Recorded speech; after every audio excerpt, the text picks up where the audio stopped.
I pledge allegiance to the flag of the United States of America and to the republic for which it stands, one nation, under God, indivisible, with liberty and justice for all.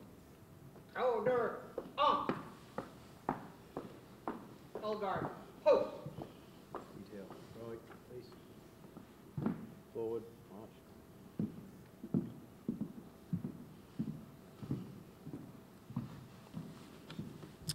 Emotional detail. Seat. Thank you, Counselor. Thank you, everyone. Please have your seat. Good afternoon, everyone. My name is Lieutenant Nathaniel Rodriguez, and on behalf of the New Bedford Police Department, I would like to welcome everyone here this afternoon for our promotional ceremony. I would like to thank the family, friends, and also my fellow colleagues for being here today and a show of support for the officers being honored this afternoon. I would also like to recognize the following city officials who are joining us today: City Councilor President Linda Morad, City Councilor Brian Gomes, and City Councilor Brad Markey. We are here this afternoon to celebrate the promotions of the following officers: Lieutenant Ricard Resendiz, promotion to captain; Sergeant Candido Trinidad, promotion to lieutenant; and Officer John Lagoa, promotion to sergeant. Before we start this ceremony, I would like to invite our police chaplain, Reverend David Lima, to the podium to say a few words and to lead us in prayer.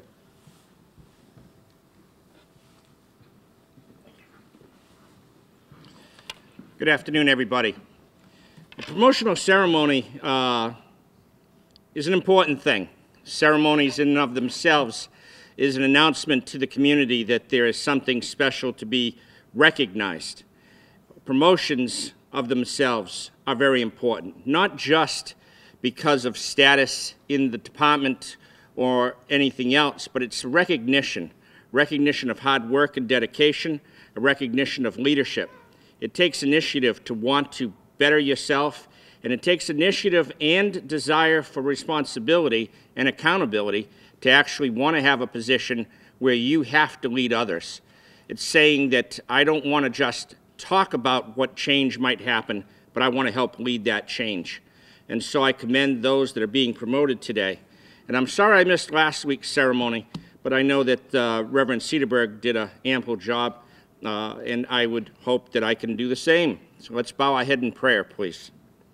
Lord, as we gather here today, that we'd ask your blessings upon these proceedings and upon these who are being promoted. We recognize not only their dedication and work, but we'd ask that you would recognize it and help to lead them, to give them strength during difficult times, and also to give them wisdom in the places and the things that they have to make decisions in.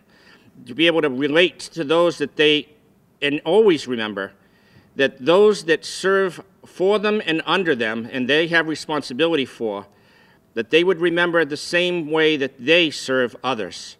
And all of us serve the community, and all of us serve you. So we'd ask that you would keep them safe and help them keep those that they're in charge of safe.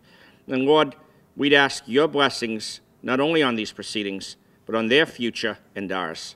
Bless this city, and we thank you for all of it. In Jesus' name, amen.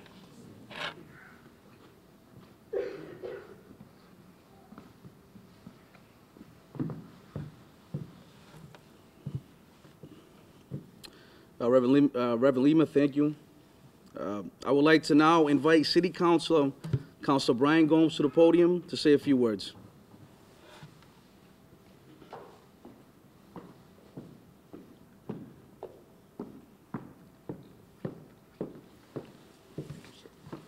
Good afternoon, everyone. Good afternoon, everyone. It's a pleasure and an honor to be here this afternoon. I'm Brian Gomes, and I'm Chairman of Public Safety, and I've been given the distinct honor by the City Council President to say a few words this afternoon. Let me first say that I would be remiss if I didn't say it. Today I see a man that I have watched his career grow in this department and has always been a man of ethics, work, and completion, and that is Lieutenant Resendiz. who is going to become a captain today. I just wanted to say that because, again, my years of, on the City Council, I've had the opportunity to work very closely with this man on many occasions. To the other two recognized officers that will be promoted today, congratulations to you. You are the leadership. You become the leadership within this department. Nothing works without leadership. Leadership takes it a long way, takes a team a long way. You'll probably hear that concept this afternoon. I am here on behalf of the entire City Council to congratulate all three officers on their promotion.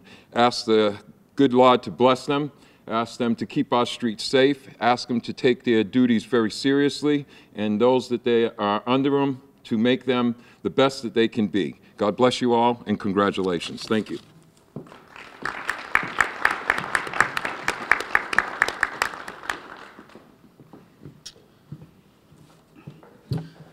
Thank you, Councilor Gomes. Now I would like to introduce our Chief of Police, Chief Joseph Contego, for the presentation of the badges.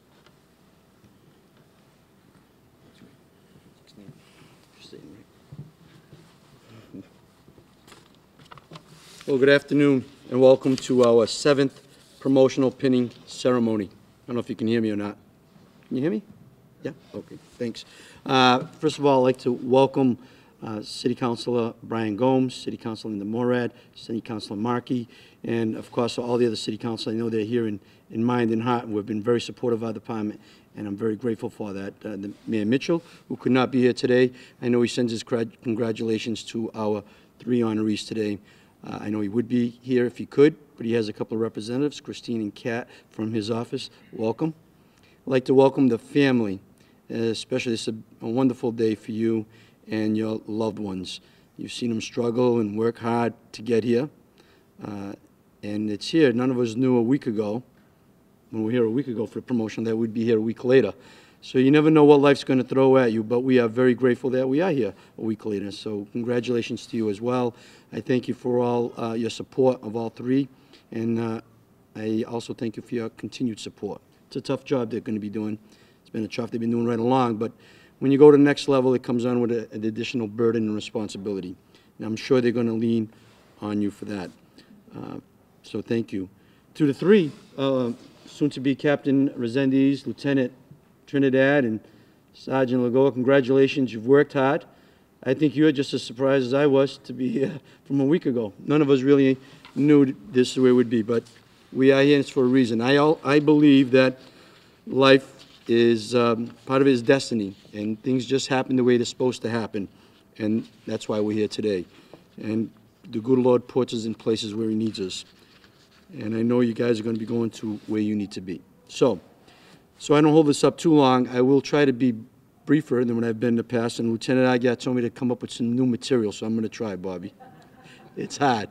There's only so much you could talk about leadership and stuff, right? But change is what we need, and the department is changing. It's changed from last week to this week, unbeknownst to us that we'd be here today, but we are. And for us to see the change in our department that we want, it begins with us. We've all complained at some point about someone that's above us not doing what we thought was right. Well, here's a chance. John, Candido, and Rick, you have a chance now to make that change wherever you're going to go in your command. You'll be beyond just yourself. You've all done a great job up until this point. But now you're going to have people under your command that you're going to have to guide and help. We talk about ways you can do that is by praising our people and praising them lavishly in public, and sometimes you do have to discipline. But I want to talk to you today a little bit that I didn't talk about last week, Bob, is one of the key ingredients for anything we talk about in leadership or anything in life is attitude. Attitude, attitude, attitude. Without the right attitude, you can't accomplish anything. You can have all the aptitude, you can have all the skills, but if you don't have the right attitude, you're not going to get there. And to quote, and I love quotes, so this is a new quote for me from Thomas Jefferson, "Nothing can stop a man with a right mental attitude from achieving his goals. Nothing on earth can help the man with a wrong mental attitude." But the key with that is we choose what attitude we want. We choose how we handle the situations and circumstances around us. The old saying of the glass is half full or half empty, that's our choice how we perceive that glass, and that's our attitude. Another interesting person, Zig Ziglar, talks about attitude. He says, your attitude, not your aptitude, will determine your, I'm sorry, let me say that again. Your attitude, not your aptitude, will determine your altitude. Meaning you get as far as you want based on your attitude, not what you know or think you know or your abilities. And that is true. There's been many people in history, and even in our department, if you look, that you think, well, a lot of aptitude, a lot of ability and capacity, but just didn't have the right attitude. You see it in sports all the time. And the last one that I will give you a quick quote on attitude and the importance of attitude is, the only disability in life is a bad attitude. That's from Scott Hamilton. You've seen people that can't walk, are stuck in a wheelchair, paraplegics, that move things with a stick in their mouth with an incredible attitude and able to still accomplish amazing things.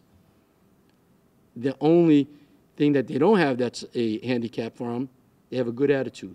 Everything else, you think that person is completely handicapped, but able to achieve so much because they have the right mindset, the right attitude. And that's what we need in our department. And we have a lot of it, but we need more of it. A strong, positive attitude. We need to suppress any negativity with positivity. And I will quote you, Vince Lombardi. Don't let the behavior of others destroy your own inner peace. And we see that. We see that when we come on this job full of vinegar and incredible passion to go out there and change lives and change the world. And you have some folks that just change your passion and your ideals and your vision. We shouldn't let that happen to us, because we have so much to give, so much to accomplish here. So in his words, don't let the bad behavior of others destroy your attitude. Be true to yourself, because I think when we all took this job, we took this job to help people. And now you're in a position not only to help the masses in the community, to help the people under your command. Leadership is a tricky thing, and we talk about it all the time. I say it all the time, there's a lot of classes you can go to. But again, without the right attitude, you can't be the leader that you want to be, aspire to be, and reach your maximum capabilities. You can't soar with the eagles with a poor attitude. And Harold Genie says, and this is what he says about leadership, leadership is practiced and not so much in words as in attitude as in actions. So it's good attitude to support the actions. You can think it, you can feel it, but until you step up to the plate and swing that bat and do something, it's all for nothing. So a good attitude with action is a great foundation for leadership. And to be a decent leader, or a good leader, or an amazing leader, and I do have to repeat back, Bobby, on this one, you do have to care about your people. You have to truly care about them, and that means picking them up when they're down, and sometimes that gives them a light kick in the butt to get them in the right direction, to make sure we keep everybody in the playing field to play the game that way it needs to be played. It requires love. It does require love. It requires you to be fair, firm, consistent, have high standards for yourself. And I know the three gentlemen up here today do have high standards. But by having high standards, you set the example for everybody else. People will follow. They will follow what you do and your example. You have to develop some tough skin, because I guarantee you, without question, you will be criticized.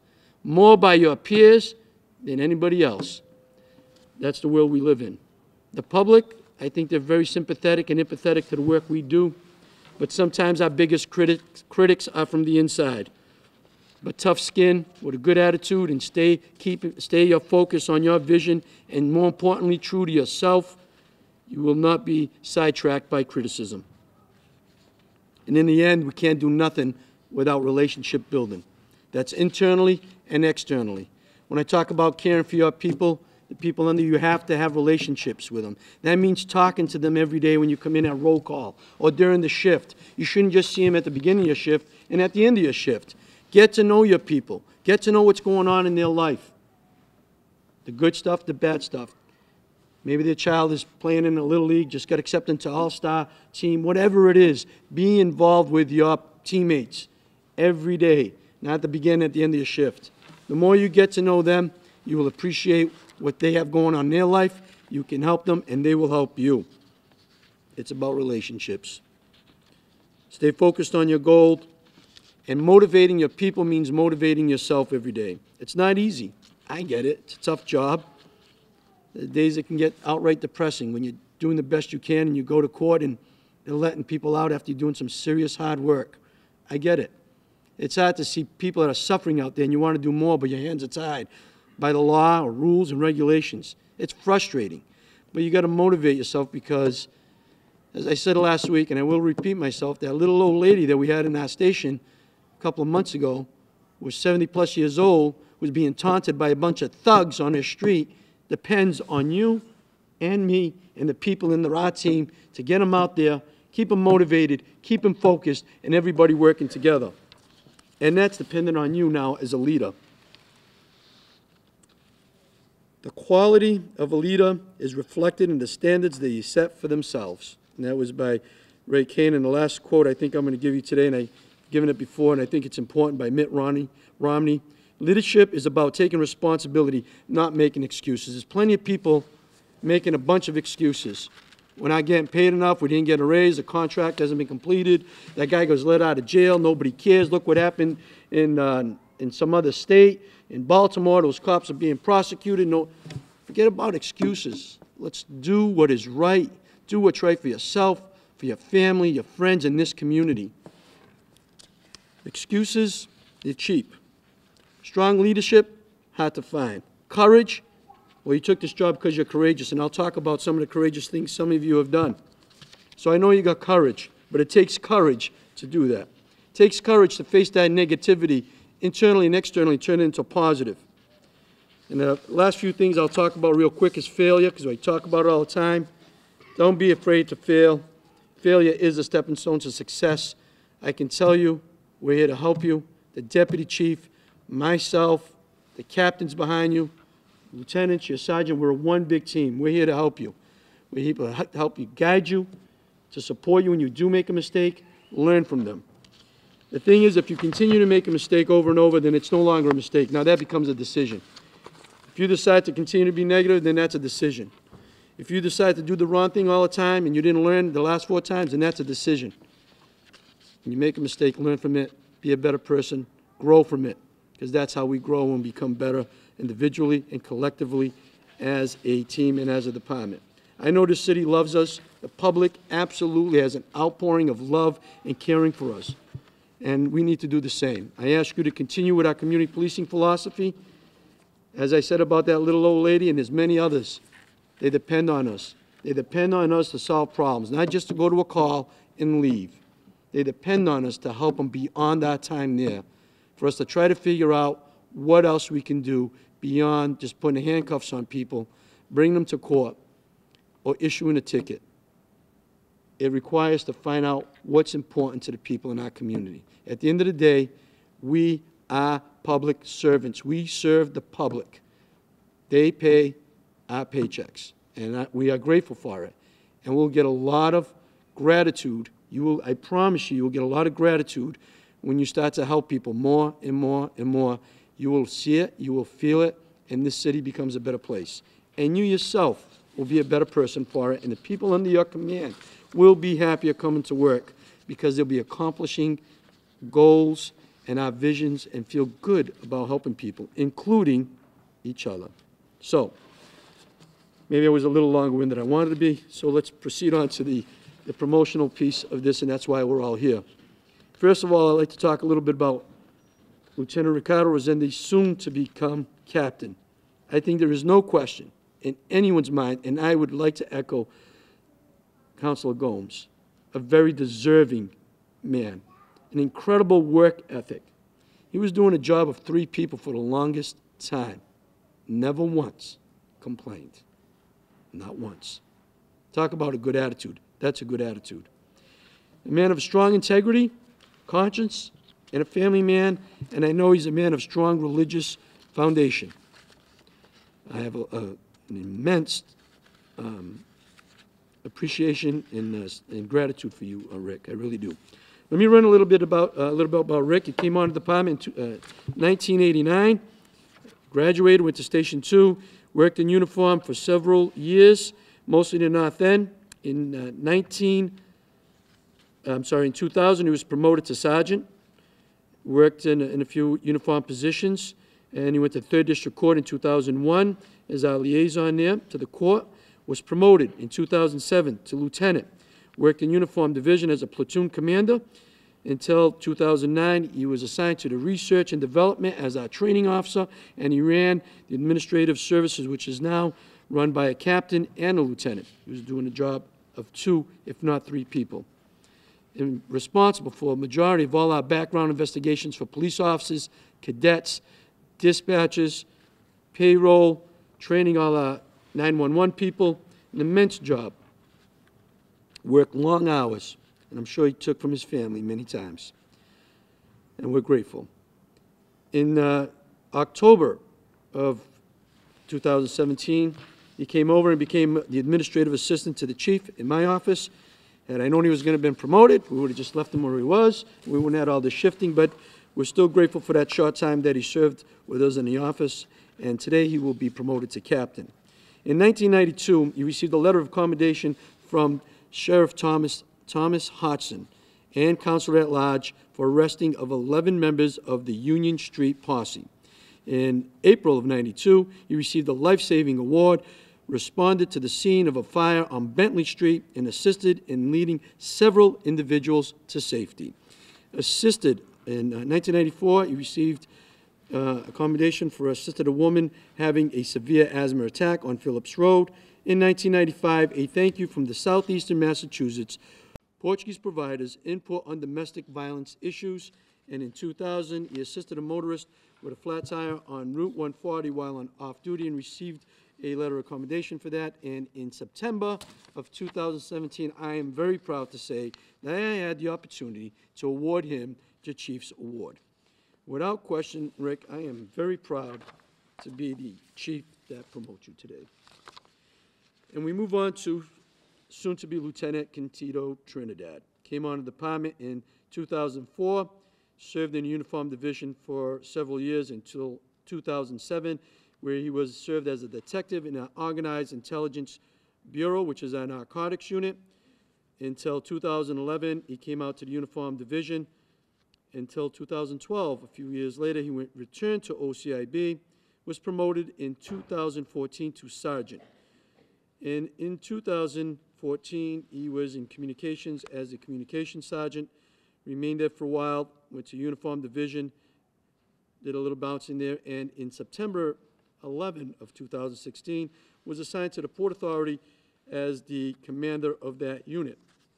In August of 17, he was transferred from the Port Authority back to the uniform division, and today will be promoted to lieutenant.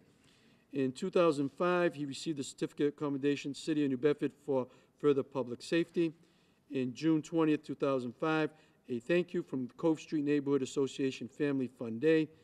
And in 2005, certificate commendation from the City of New Bedford for furthering the public safety. Thank you, thank you note for, sorry, my phone is going off. I thought I had shut it off. I apologize. It's like when that happens to you in church, I usually get ahead of it, but I didn't this time. Sorry. And in 2009, we received a thank you letter from the former department head, Angela Natho, for civil service orientation. Without question, Lieutenant Trinidad is an asset to our department, and we're very grateful for his years of service. And moving on to Johnathan Lagoa. Came on the job in 2006. We served in the uniform division until 2009 for a brief period. Unfortunately, was one of those individuals that was laid off. I believe was assigned to another department for a short period in Walpole and decided to come back, didn't have to, came back to New Bedford, and we're grateful that he did. He was reinstated in August 7th of 2011 and assigned to the Organized Crime Intelligence Bureau, which I'm sure Lieutenant Bobby Agad would tell you has been an absolute asset over there in apprehension of a variety of drug traffickers, dealers, users, gathering intelligence and managing informants, and helping his other detectives, especially the newbies. Yes, and in January 8th of this year, in 2010, he decided to go back to Uniform Patrol Division, and today he will be promoted to sergeant. I'll also tell you, when we talk about heroes, I think all our public safety officials are heroes, as we've heard from both soon to be Lieutenant Trinidad and Captain Resendiz. But I want to add another point for Sergeant Lagoa. Is not only a true hero, he was shot in the line of duty while working in Organized Intelligence Bureau. And the amazing thing about John is, after getting shot, you would think, he'd say, maybe I don't want to do this job anymore. But a few days later, he's calling the department saying, hey, I want to come back to work. And they say, no, take some time off. No, I want to come back to work. This guy is dedicated, he's committed. He is a true hero, without question. Awards in 2008, you received the Outstanding the Police Work for arresting a wanted male with a loaded 9mm handgun and 3 rounds in the magazine. That was the Outstanding Police Work Award. And in 2015, you received the Honorable Service Award, executing a search warrant for drugs at 244 Davis Street. And as I just told you about, he was shot through the arm and into the torso. The projectile still remains in his body. Truly grateful for you, John. When you talk about attitude, that's the kind of attitude that we need more of. So thank you very much. So without further ado, I probably went a little bit longer. Hopefully we get some new material in there, Bobby. I tried. Sergeant Cassidy, a newly promoted sergeant, today a week later. Congratulations, Mike. I'm sure it's going well for you. If you would please prepare the 3 honorees for the pinning ceremony.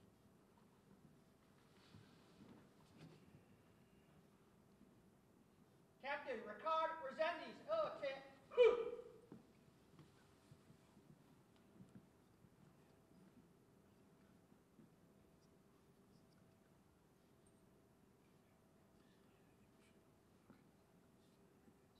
Will the family member who's on a pin Rick come up? Over here, ma'am.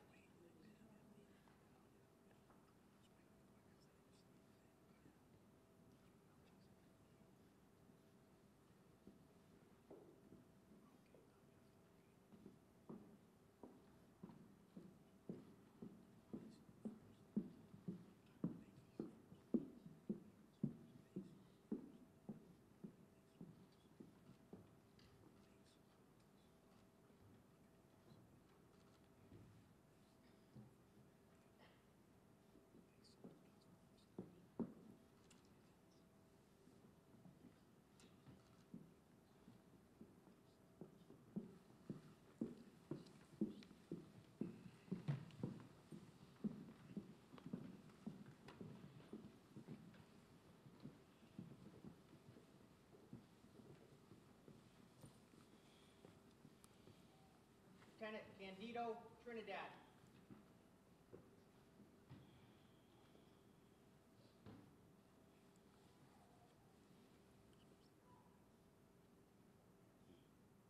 The first Lieutenant Candido Trinidad, please come to the stage.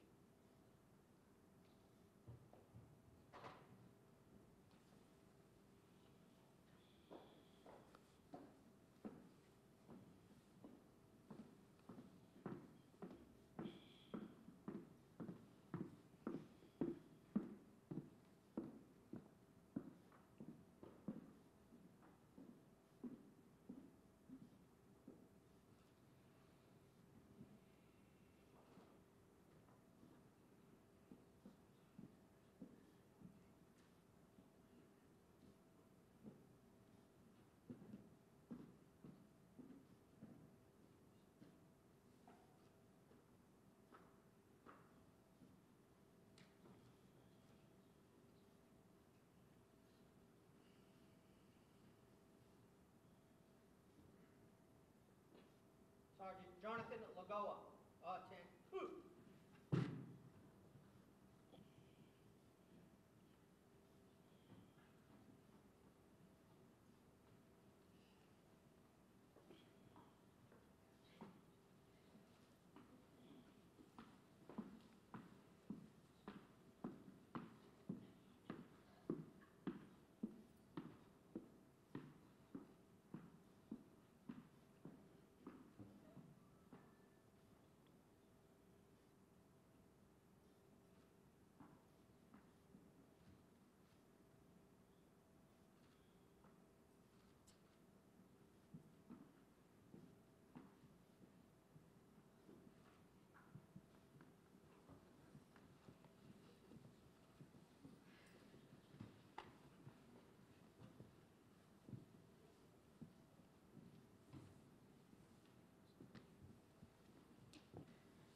Please join me in congratulating our 3 new honorees.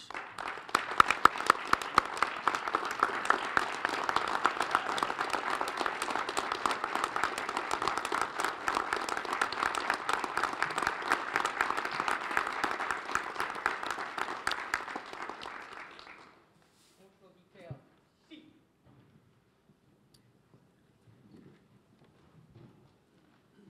Again, I would like to thank everyone for coming here today. City councils that showed up, representatives from the mayor's office, family and friends and colleagues. This concludes our ceremony. Sergeant Cassidy, please dismiss the detail. Functional detail. Oh,